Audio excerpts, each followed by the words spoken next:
لازم تعرف ان عشان تبقى كويس لازم تتعب قوي، مش تتعب بس، لا لازم تتعب قوي. جماعه لو النجاح سهل والله ما كان حد عانى في الحياه يا شباب. هي اسمها حياه، اسمها دنيا، ان شاء الله باذن الله الراحه في الاخره. ولقد خلقنا الانسان في كبد. انت مخلوق في تعب وفي كبد، انك تجد وتجتهد وتتعب وتنحت في الصخر. من الصور اللي بتستهويني جدا جدا وبقعد اتفرج عليها لما تقابلني، يعني لما يكون مثلا في شلال ميه او حنفيه بس بتنقط ميه على حجر، الحجر مع السنين بيتنحت، فالميه اللي انت بتشربها الميه السائله اللي هي سهله جدا جدا بتنحت في الصخر بس مع الاستمراريه. ماشي، فانت لا تيأس ابدا. مش بعلق عليك ولا مين يعلق على مين، انا عايز اقول لك حاجه واقول لك حاجه، ان احنا كلنا في الفتره دي كلنا متمرمطين، كلنا في الفتره دي كلنا بنزق نفسنا. والله انا بقول لنفسي قبل ما ابدا الحصه، بقول ايه، زق نفسك. مش هتبقى انت بتقول للطلاب اجمد وشد حيلك واعمل اللي عليك وكفايه ربنا شاهد على تعبك، وانت مش هتزق نفسك وانت مش هتشد حيلك، لا هات اخرك. انا بقول لنفسي كده، واي حد ناجح بيقول كده، بيقول انا جبت اخر، يا رب انا مش قادر اجيب اكتر من كده، يا رب انا بذلت اللي انا اقدر اعمله النهارده، مش قادر اذاكر اكتر من كده الشهر ده، جبت اخري في المذاكره السنه دي. حاجه مع تعب خلاص. فمحدش يتخيل ان ممكن في يوم من الايام انا كده مرتاح بقى وخلاص متعشيه ومستقنيصه وانا زي الفل. لا يا حبيبي، مفيش حاجه اسمها كده، مفيش حاجه اسمها كده. اتعب، هات اخرك، هات اخرك. الفتره الجايه دي يا شباب والله والله والله العظيم اللي مش هيجيب اخره ويموت نفسه مش هيوصل لحاجه. حبيبي انت في سبق فيه 600,000، اللي بيطلع الاول ده بيطلع الاول ازاي؟ هو مش احسن منك على فكره، هو بس عنده الاستمراريه، عنده اللي هو انا هوصل، يعني هوصل، مش اللي هو اذاكر 10 ساعات وتعب. لا يا حبيبي، انت بتذاكر في اليوم 15 ساعه، تنام وتصحى ابدا يوم جديد، خلاص خلصت. ال10 ساعات دول كانوا امبارح، ماشي.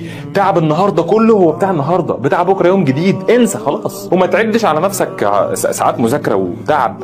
ما تخليش اصلا دماغك تقنعك ان انت كويس وتكون كويس فيك، اللي هو انا فحت نفسي في المذاكره 15 ساعه النهارده، فبكره بقى اريح واسمع ماتش ليفربول وماتش مانشستر سيتي والاهلي عنده ماتش اسمعه. والله يا عم لو خلصت اللي عليك في 5 ساعات خير وبركه، لكن خلص اللي عليك. ازعل قوي لما حد لسه يبعت لي يقول لي يا دكتور ما بداتش. يا ابني انت عبيط، ما تبدا. هو يعني افضل وقت للبدايه امتى؟ دلوقتي.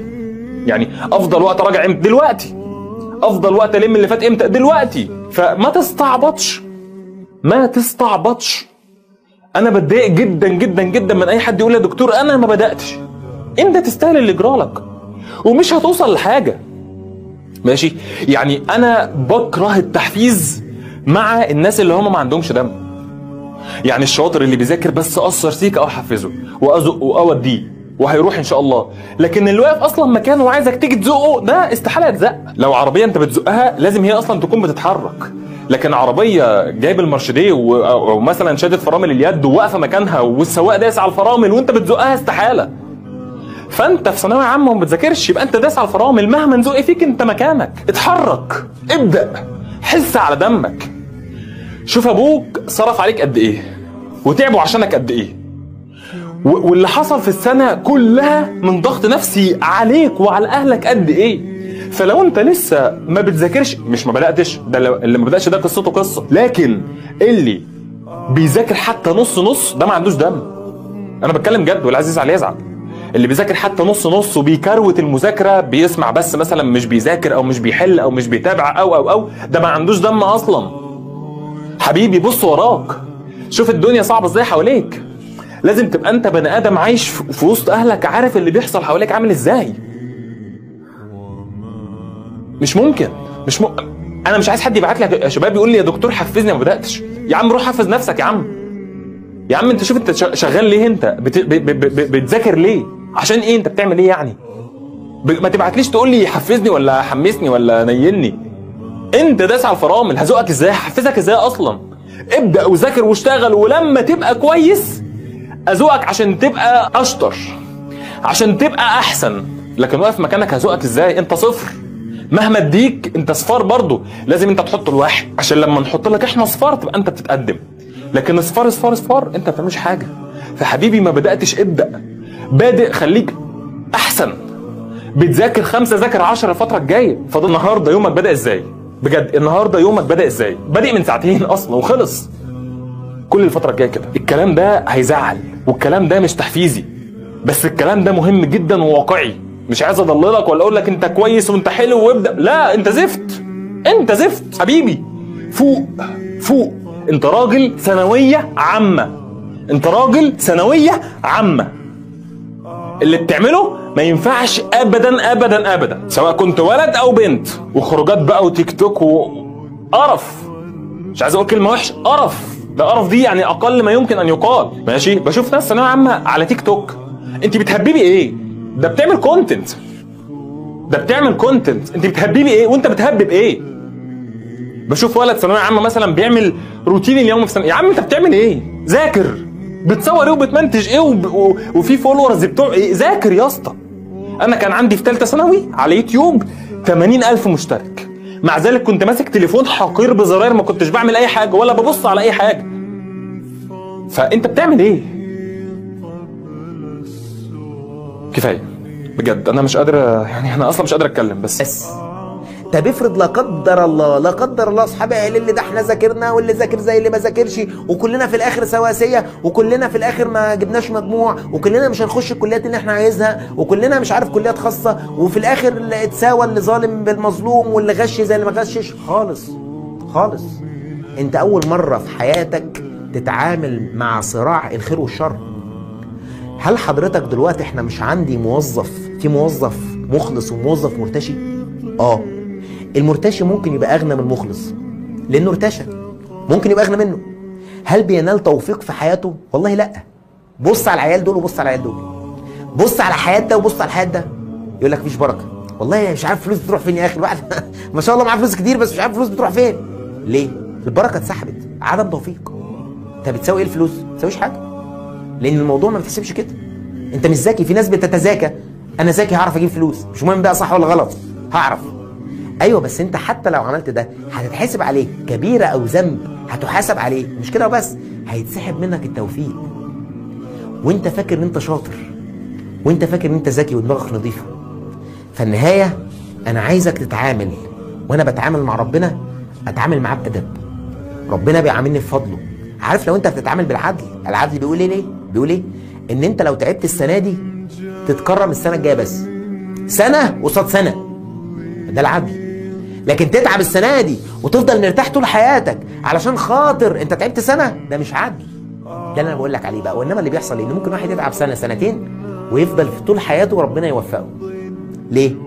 ده اسمه عدل ربنا، اسمه كرم ربنا، مش العدل بتاعنا البشري. لا لا لا لا، ان ربنا بيعاملنا بكرمه.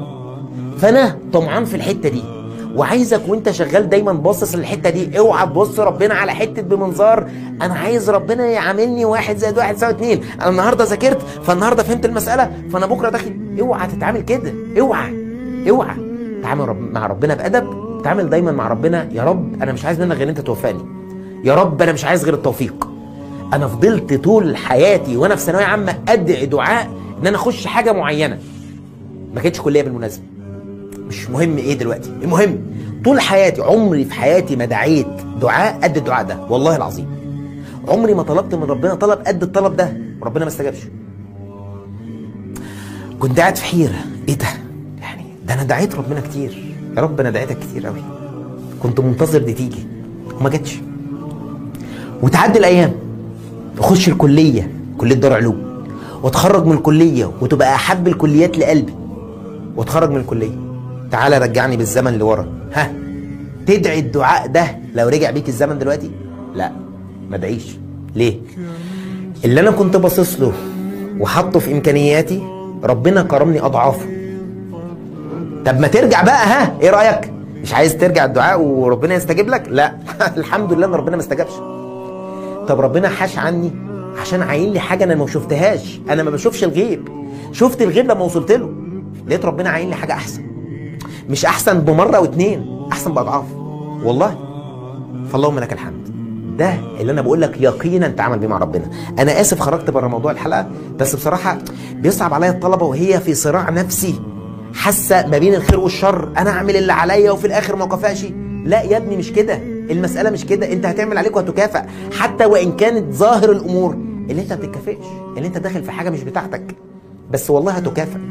هتكافئ في حياتك، هتكافئ في شغلك، هتكافئ في حالتك الاجتماعيه، هتكافئ في زوجتك او في زوجك، هتكافئ في اولادك، هتكافئ. المكافأة مش مادية او المكافأة دي عبارة عن درجات بتتسمع وخلاص، لا، المكافآت والتوفيق حاجة اكبر من كده يا جماعة. خلاص. فدايما نتعامل بربنا اللهم وفقني. عشان كده بندعي ايه؟ ربنا يوفقك. نلاقي ايه؟ ربنا يوفقك. لا ده دعاء جميل، ربنا يوفقني يا رب، يا رب وفقني. خلاص الدكاتره تمام. عارف ان انتوا فتره صعبه والله، حاسس بيكم جدا والله، عارف ان انتوا تايهين شويه ومضغوطين شويه ومتقلقين شويه من الامتحانات، بس صدقني اللي ما سبقش قبل كده من عمرك كله من ساعه ما اتولدت او من قبل ما تتولد كمان وانت بيبي لسه صغير وانت جنين في بطن امك، مش هيسيبك في اللي جاي والله من حياتك. ربنا سبحانه وتعالى اللي سترك قبل كده هيسترك في اللي جاي، اللي كان معاك في حياتك قبل كده هيكون معاك في الامتحان وهيكون معاك بعد الامتحان وهيكون معاك في اللي جاي. الثانويه العامه يا حبايبي مرحله مهمه في حياتك وغيرت فيك، وانت دلوقتي مش زي اول السنه، وشخصيتك وعقلك وتفكيرك وصدماتك في السنه دي وكل حاجه فيك دلوقتي مش زي ما كنت بادئ بقى السنه، اثرت فيك وغيرت فيك، عارف على عين وراس. ولكن ما تنساش ان كل ده في ميزان حسناتك برضه، ما تنساش ان كل ده ربنا شاهد عليه برضه، ما تنساش ان كل ده ربنا اعلم بيه برضه، ما تنساش ان برضه مهما كان فيها هي سنه زيها زي غيرها، سنه عدت من عمرك وهيجي غيرها، سنه ناس كتير والاف الناس وملايين قبلك دخلوها وملايين بعدك هيدخلوها عادي، مش نهايه الدنيا ولا الحياه واقفه عليها، هي مهمه في عمرك مهمه في مستقبلك لكن مش عايز تكون مضغوط على نفسك وموتراك زياده، مش عايز تكون انت يعني سايب اثر مش حلو في نفسك بعدين، بالعكس انا عايز تسيب اثر كويس اتعلمت منها، سواء اتعلمت منها ايجابي او اتعلمت منها من غلطاتك، المهم اتعلمت منها حاجات كتير في الدراسه وفي شخصيتك وفي تفكيرك ومع اصحابك ومن رؤيتك للناس ونظرتك للحياه ونظرتك لغيرك وصاحبك الذكي وصاحبك الخبيث وصاحبك اللي بيحبك، اتعلمت من الدنيا وفي كتير قوي في الثانويه كانها عمر تاني يا جدع. الثانويه سنه بتفرق كتير، هي كده في سنين في العمر بتيجي في اوقات معينه بتفرق كتير وتعلمنا كتير على عيني وراسي، بس قول كل ده يعني فكر في كل ده وقول لنفسك عن كل ده ان هو في الاول والاخر في ميزان حسناتي، معافرتي سواء في المذاكره والاجتهاد او حتى معافرتي مع نفسي النفسيه وحرب النفسيه ان اغلب نفسي، ركز معايا كلام بجد والله حقيقي، نغلب نفسي او اغلب شيطاني او ان انا اتمرقع شويه والم نفسي شويه او ان انا اضيع وقت شويه او ان انا ارجع الوم نفسي شويه، حتى لومك لنفسك انك عندك دم ده حاجه حلوه، كل ده في ميزان حسناتك وكل ده اسمه مجاهده للنفس، ربنا بيجزيك عنه خير وكل ده ربنا شايفه في الدنيا وهيعوضك عنه في الدنيا والاخره. المهم اطلع من السنه دي بس الفتره الجايه الله يبارك لك وانت بتحاول تعافر لاخر لحظه، اطلع بالسنه دي الله يبارك لك وانت لاخر لحظه بتعمل اللي عليك عشان ربنا يجزيك خير في الدنيا وفي الاخره، اطلع السنه دي الفتره اللي جايه حتى لو كانت قليله بس الفتره دي وفتره الامتحانات عامل اللي عليك قوي علشان تقول حتى في الاخر انا كملت للاخر، او حتى في الاخر انا فوق، او حتى في الاخر انا استغلتها صح، او حتى في الاخر عملت اللي عليا، او حتى في الاخر حاولت الم الدنيا، او حتى في الاخر حاولت اصلح حاجات كتير كانت في السنه، وحاولت اجاهد نفسي على قد ما اقدر وابعد نفسي عن المشتات واصحاب والسوشيال ميديا والخروجات لحد ما اقدر، حاولت في الاخر اكون انسانه بجد واكون انسان بجد. فحط كل ده في دماغك وما تشغلش تركيزك وهمك بالنتيجه بس، شكلي قدام الناس ومستقبلك، لا لا لا كل ده ولا يعني شكلك قدام الناس والنتيجه ومش عارف ايه، كل ده سهل وكل ده فاضي والله، ده شيطانك اللي مكبرهولك. اهم حاجه انك طالع بالسنه دي ربنا راضي عنك وانت راضي عن نفسك، مش ندمان انك قصرت كتير. طيب قصرت قبل كده، المهم بقى دلوقتي تلحق تغير كتير، سيبك من السنه كلها، المهم الشويه دول يا جيو، الشويه دول. المرحله دي هي مرحله الصبر، المجاهده، انك تجاهد نفسك انك تقعد وتشتغل، واوعى يا ابني حد ياخدك بعيد عن طريقك. تذكر دايما ان اللي انت بتزرعه النهارده ده حصادك باذن الله تعالى كمان شهرين ونص 3 لما تظهر النتيجه، وفرحه اهلك بيك باذن الله. لو انت شخص حاطط قدامك الهدف ده صدقني لا هتبص هتقعد على كتابك، هتعكف على كتبك، وباذن الله هتحقق افضل ما عندك.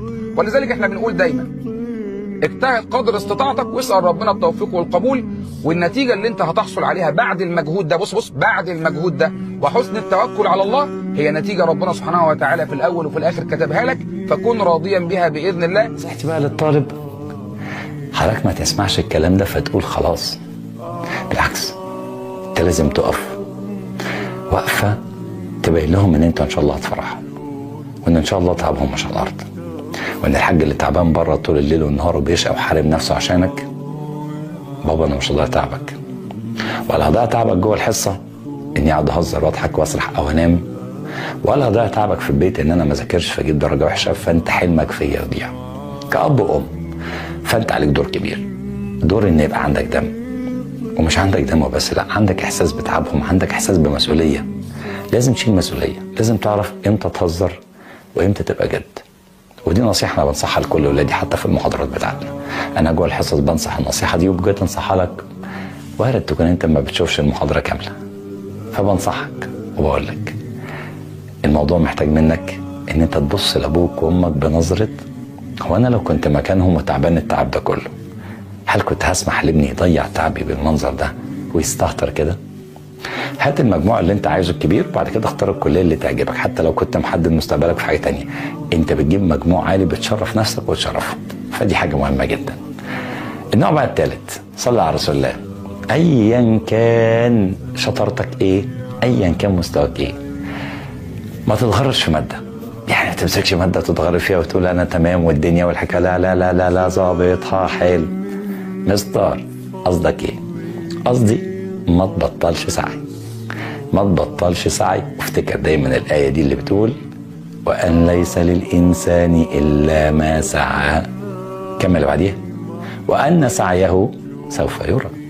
اللي انت هتسعى له هتلاقيه، اللي انت هتتعب عشانه هتلاقيه. بص وان ليس للانسان الا ما سعى وان سعيه سوف يرى. اللي بعديه على طول اللي انت هتسعى له هتلاقيه.